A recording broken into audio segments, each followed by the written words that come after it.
Guruji, what is unique about Indian classical music compared to other schools of music? And how does one go about developing a taste for Indian classical music? Our classical Indian music is, apart from being very ancient, it goes back to almost 2000 or 2500 years. But main thing, the difference is that like the Western music originally was, also which started from the church music, the Gregorian chants, and it became a performing art, a written down music, composed music later on. Whereas our Indian tradition was such that it was handed down from the Guru to his disciple. And it was completely an oral tradition. That's the big difference. We don't write our music. And because it has been handed down from person to person, along with the music itself, the whole spiritual context, which is so much together with the music, has been also preserved, which one still finds in our music, which is a big difference. And to hear and appreciate Indian classical music, for people especially who are oriented to Western classical music or say jazz or pop music, etc. Actually, people who are oriented to jazz and pop, they have no much problem, I have seen. But the people who have been brought up with the tradition of Western classical music, they do have a problem.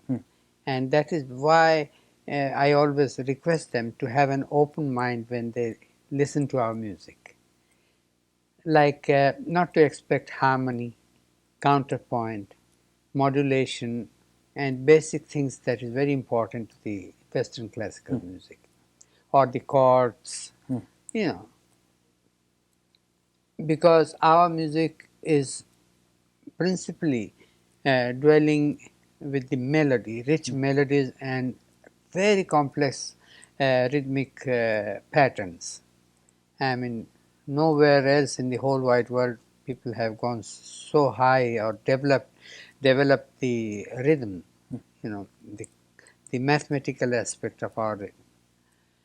But and it is improvised, of course. That's where people always try to compare it with jazz, which is wrong, because this superficial resemblance with jazz, just the improvisation part. But where jazz improvises on a structure which is filled with chord and harmony, and they just take a theme and then they go in the orbit, they do whatever they want and come back to the theme. We have much more than that. We have to adhere the principles of the ragas, the melody forms. There are hundreds and thousands of them. The ragas are like persons, they have different characters. Some are very happy, some are very serious, some are very playful, some are very erotic, very romantic, etc. And what we do when we start a raga, this melodic form which has its own ascending and descending structure, as well as a motif by which you can recognize the raga, and also important notes that we emphasize on. We have to keep that all the time, we have to be conscious of being in the raga. But at the same time, it is question of years and years of practice and proper training from Guru that gives us that insight of improvising within the framework. Also along with the tala that we choose, a cycle of, it can be anything between 3-beat cycle to 108-beat cycle. So you see, it is not very easy to improvise, keeping all this. But then you see a person who is an adept really and has gone through proper training can go in the orbit in the same manner, and endless, infinite patterns of improvisation. It's such an ecstasy. And that is why our music has caught on and stayed on, because in this country things come and go. When I started, almost 40 years ago. Actually, I came, first before any musician came in this Yes. area at the age of 12. And from then I have been coming continuously. But when I started touring by myself from 1956, believe me, it was a fantastic experience because I could talk, I could communicate, I could explain. At that time, none of our musicians could do that. But then, by and by, I found each time having bigger and bigger audience. And of course, I was playing in Carnegie Hall and Royal Festival Hall in London, full houses.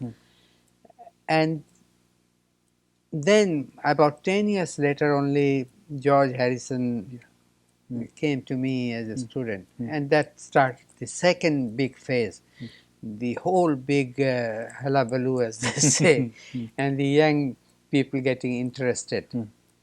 And we can talk about that later. But Definitely. coming back to the classical music, what I was saying, that it caught on and it has stayed on.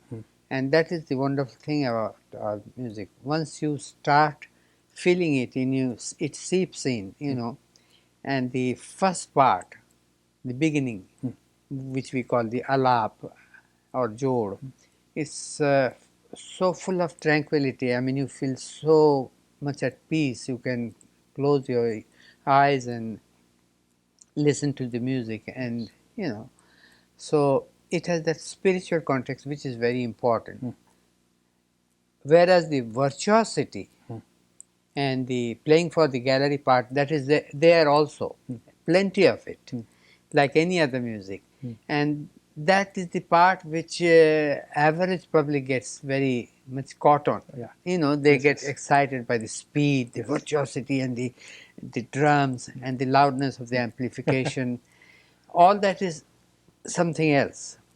But the true music, what we think, the highest in our music is the slow and serene, the spiritual aspect. What is the definition of classical music?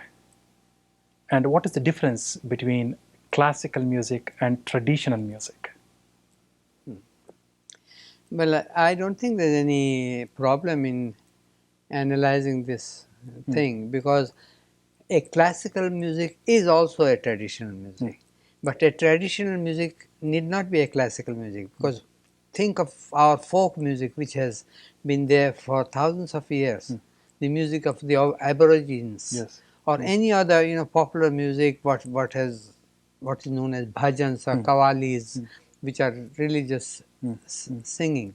Those are traditional also, but they are not classical always. That can be popular but traditional. So I personally feel that tradition within the classical music has always gone. It's like a river which has started from the Himalayas and flown into the ocean or the sea. Our music never has stopped growing or developing. Yes. It is silly for people to talk about tradition and just argue for nothing, because what is tradition, what is something new today can become tradition tomorrow. Yes. That's how Mia Tansen was criticized when he did so many new innovations. Exactly. Every musician who has been creative and tried to do something new, they have been criticized. Oh, sacrilege. But afterwards it becomes. Even I have seen in the short span of last 30, 40 years, my Guru Baba Alauddin Khan, he was such a tremendously creative person. He had all the traditional training of the background of the, people that we swear by, Mia Tansen and all that. He had all that traditional training, but he was so full of innovations. He has given so many things, and all that is now tradition. Even me, whatever I did, say, 40 years ago, which was, criticized by many people, they are being followed by all young musicians, and Definitely, it yes. become a tradition. So you see, tradition is within classical music has always gone on, not changing, but being developed into adding up new things. It has always gathered more and more wealth Mm. along the way. Guruji, your thoughts about the present status of Indian classical music here in the US? I feel it is better than ever before, Mm. to tell you the truth, because it has stayed on and it is growing. The number of listeners are growing. People who have understanding for it are more in number than ever before. And that's the wonderful thing about this country particularly. They always have time. They have always time and interest for anything which is new. Mm. And I think in the beginning, of course, it was difficult for many musicians to come here. I was the first one, as you know, Yes. and I never had problem Mm.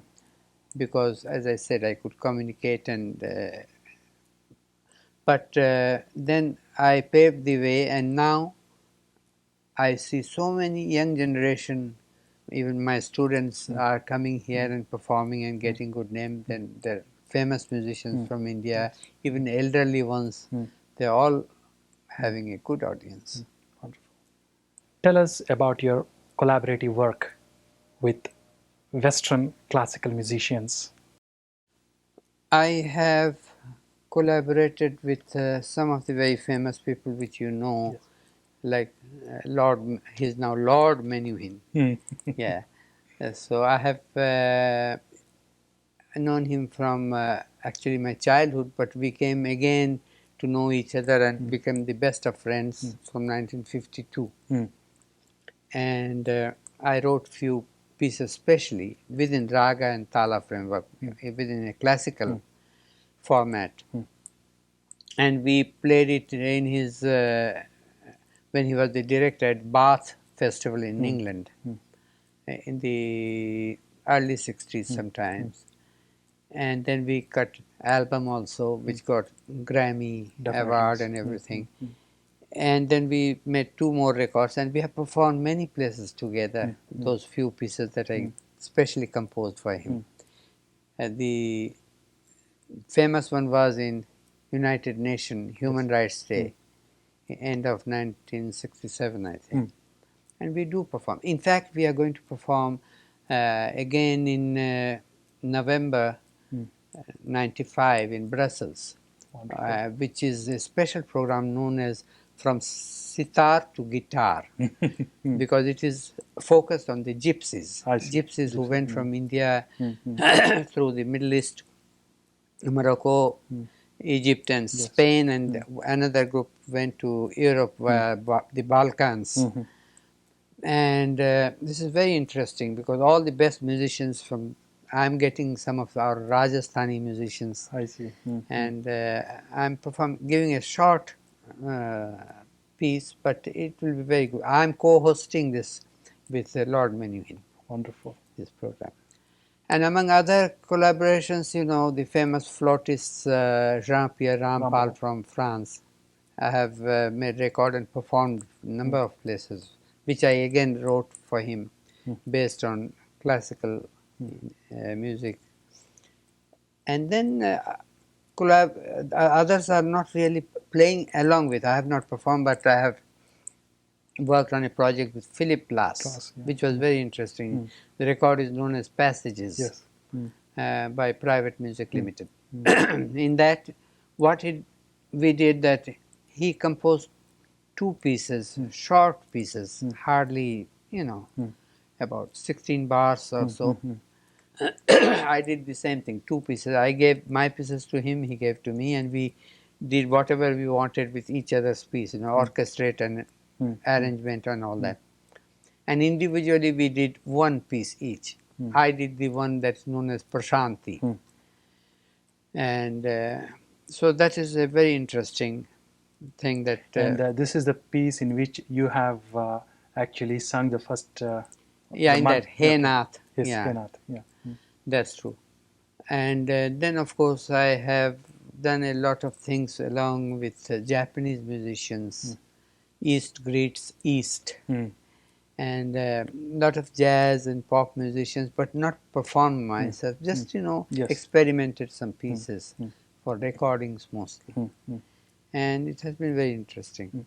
I have And of particular. course, I'm sorry, I forgot the two major things, the symphony orchestra, Exactly, the exactly. sitar concerto Concerto, with yeah. symphony orchestra. The first one was in 1970 for London Symphony Orchestra, which Andre Previn Yes, conducted. conducted. And the second one was New York Philharmony, With Zubin, right? Zubin Yeah. Mehta conducted. Yes, that was in 1980. Yeah, I think those two are going to go down in history like Well, any other compositions of this it was, century. I think, first attempt of that scale. Exactly. You were the first to synthesize Indian classical music with Western music. Tell us, what do you think about this synthesis between the two forms of music? Yeah, but I have never thought of fusion, or I have never thought of making a cocktail of both, which is done by many people, and some are very interesting. I appreciate, but my idea was, you see, I don't pretend to know Western music fully, in the sense that I had some basic piano lessons when I was a child in Paris, when I went to school.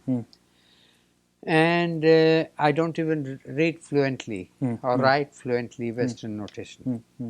And but it never, I mean, bothered me, because what I did was keeping mainly the music basically Indian, on a classical format or folk or whatever, contemporary, and using the ragas and the talas. And I always wrote down my compositions and took help of some of my students who know Western notation. And along with that, it always came out as I wanted. So this is what I was interested in, is to have physically a musician non-Indian, A. B. Musical instrument non-Indian. Like we have fantastic, my instrument, I love it, sitar. We have great instruments like sarod, esraj, dilruba, sarangi, shanai, and flutes. But we do have some difficulties with these instruments, because, for instance, the string instruments, they have all sympathetic strings, which is fantastic for individual music. We Indians are very individual. Yes. We like to be just by ourselves. It's very rare to have two, three, or an ensemble of musicians. This was not the tradition. In the old murals, you see Veena, Venu, Venu, yeah. Veena, and Mridangam, Yes.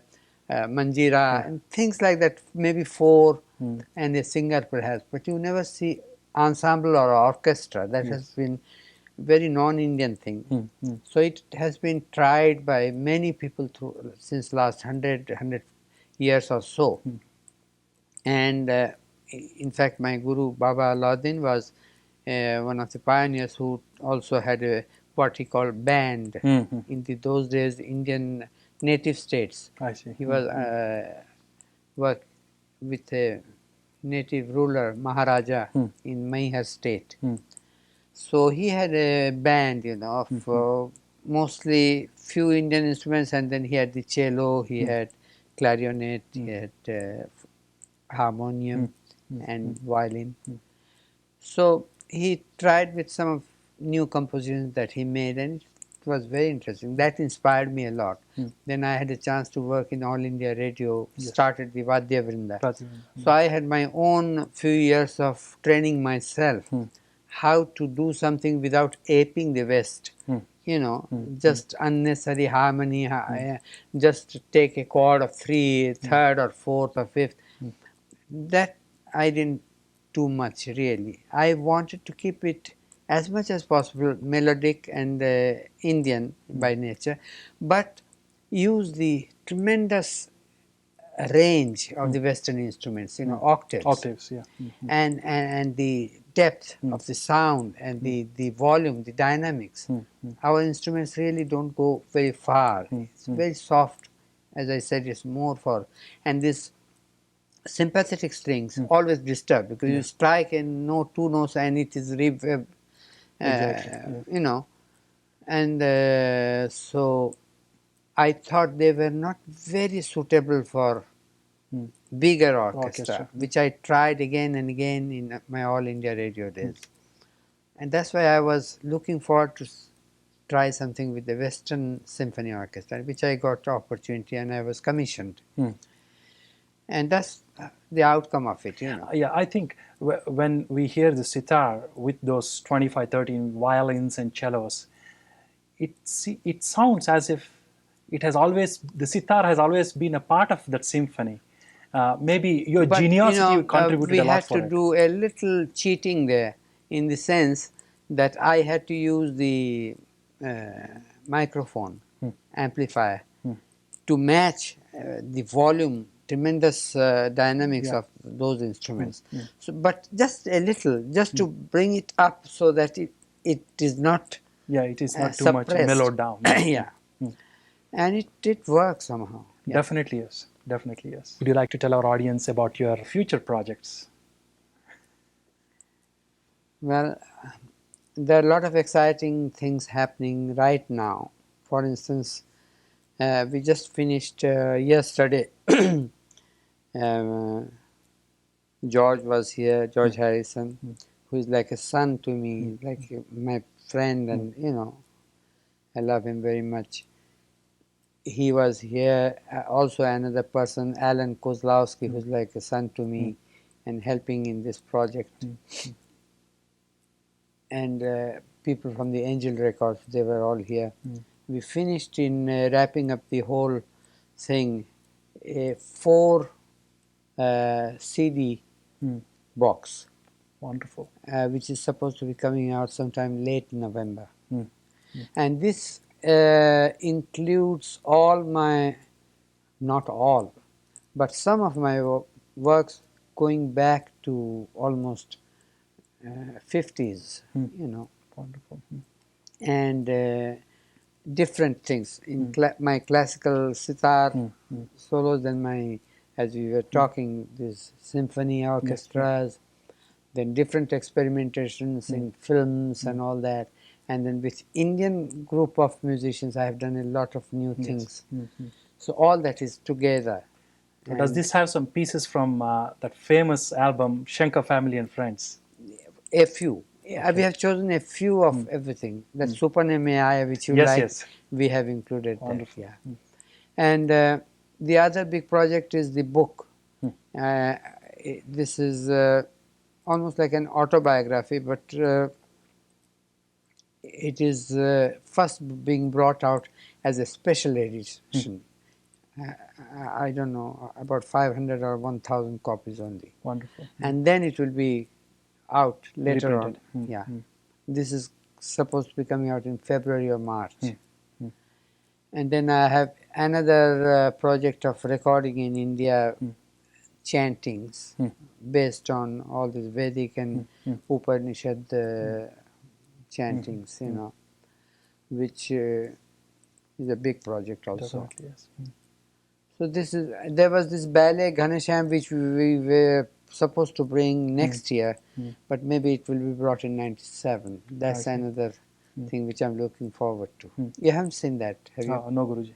I definitely would. That's very interesting. It made with a lot of Since you mentioned about the Vedas and because of my very little training in it, how would you want to present the Vedic chantings? Well, I don't want to make a pop version of it.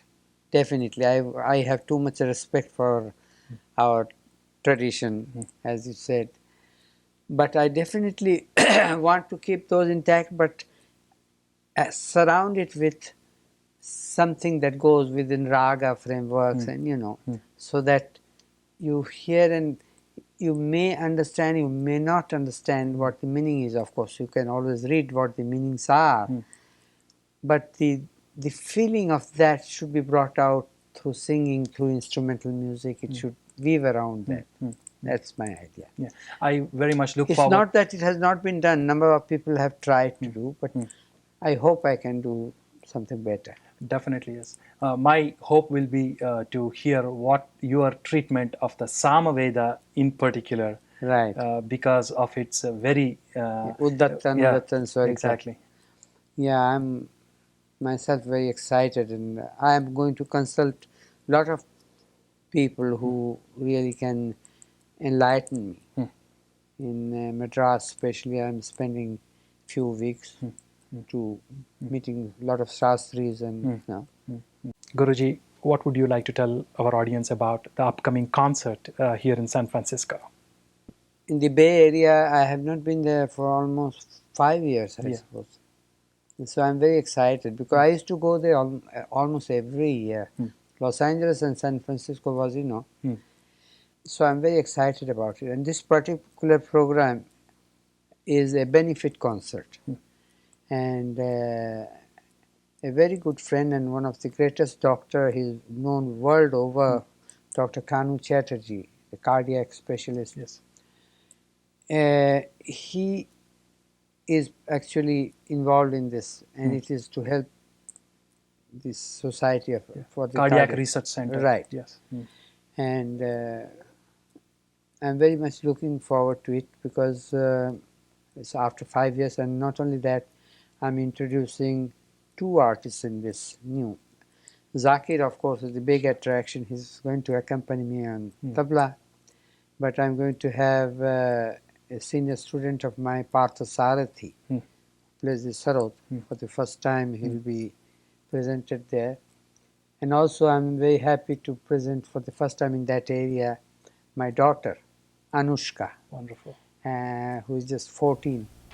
So I'm really excited about this program because it is after 5 years I'm going to that area and presenting these two new artists also, which includes my daughter, Anushka. Wonderful. Guruji, thank you very much for having given us an opportunity to speak to you. I'm sure the entire San Francisco Bay Area is awaiting for your vibrant concert with the new introductions that you just Well, mentioned. in San Francisco area, there's a lot of music and lot of music lovers, even among Indian who are American citizens, but how you call them American Indians? Or? American Indians. Yeah. The only thing complaint I have is that I wish, especially the parents, show a little more interest in classical music.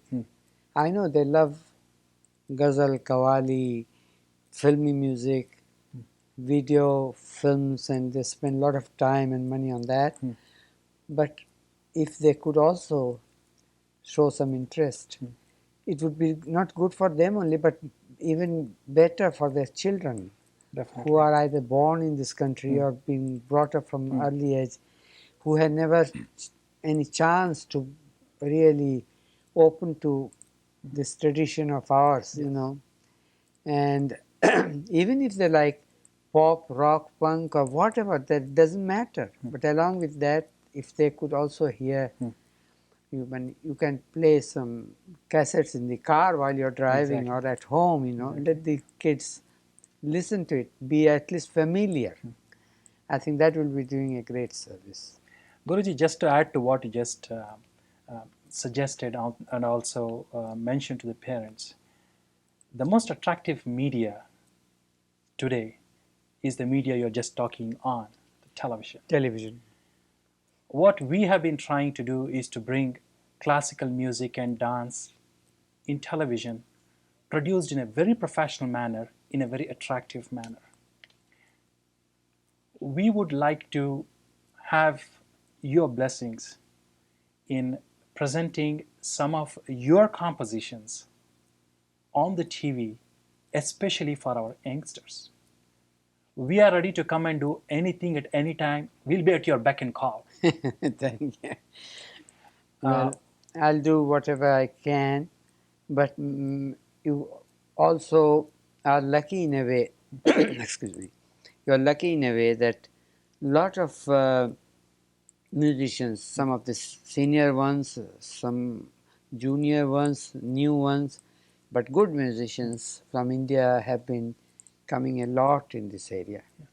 And whenever you find such people, you should take advantage and Okay. present them. Yeah. That will really be wonderful. Guruji, thank you very much for having given us an opportunity to speak to you.